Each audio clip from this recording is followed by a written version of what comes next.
When you make a choice, say, come hell or high water, I'm going to be this, then you should not be surprised when you are that. Man, I gave my soul to this game. There's nothing more I can give. Nothing. But I'm telling you, it goes by fast. And if you don't give it your all, you're going to regret it.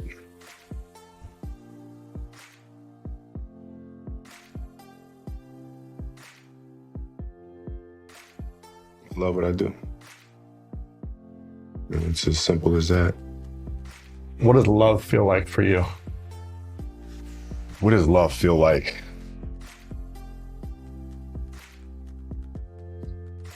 I think I describe it as a beautiful journey.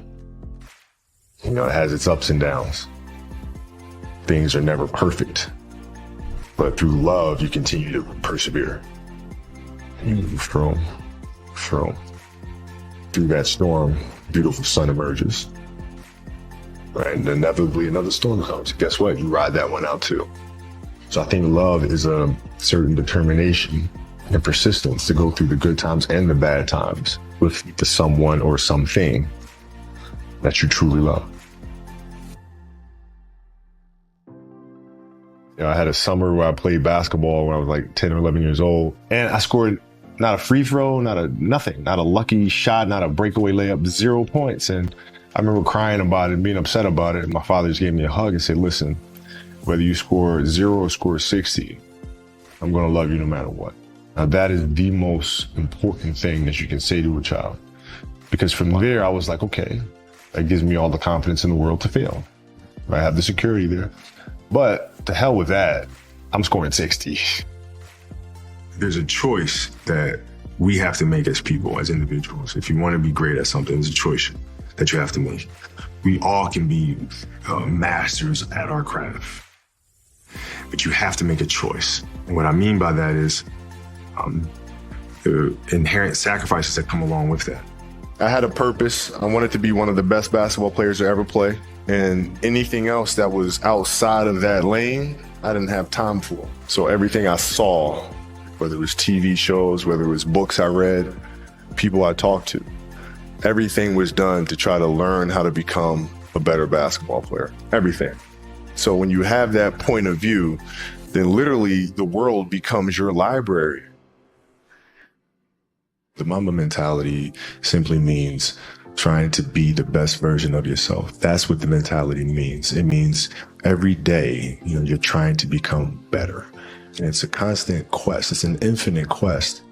I want to be one of the best basketball players who have ever played. Okay, how do I get there? And every decision I made in my life was centered around the process of helping me eventually get there.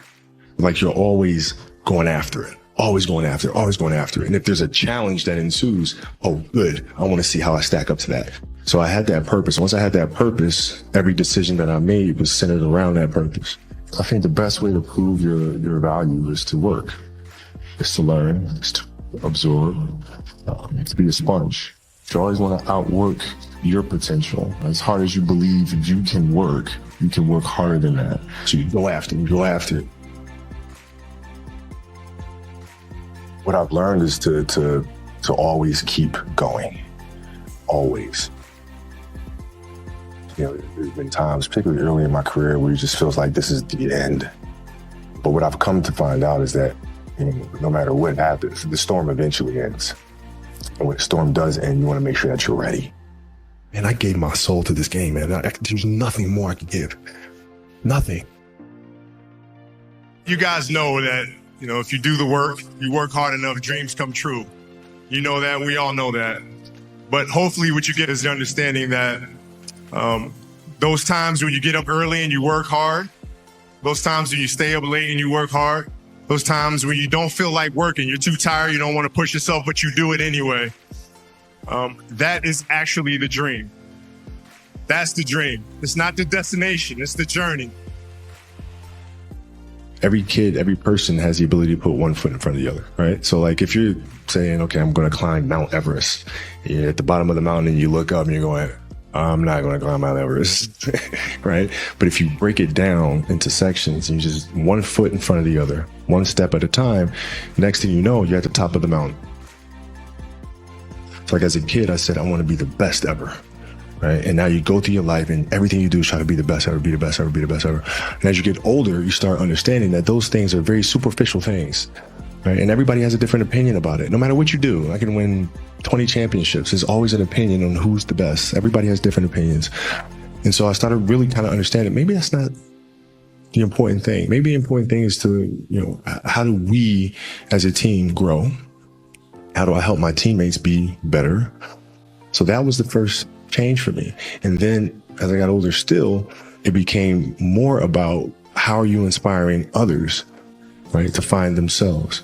That is the ultimate championship. How do you use your passion and use that to inspire somebody else to create their passion?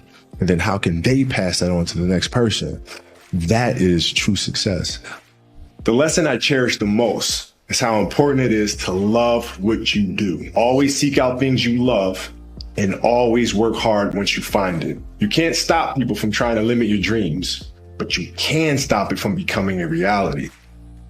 My mind can handle the grind, but my body knows it's time to say goodbye. And that's okay.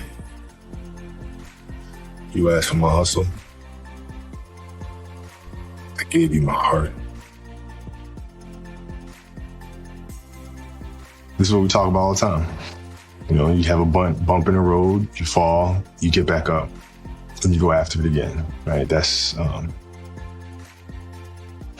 what we do.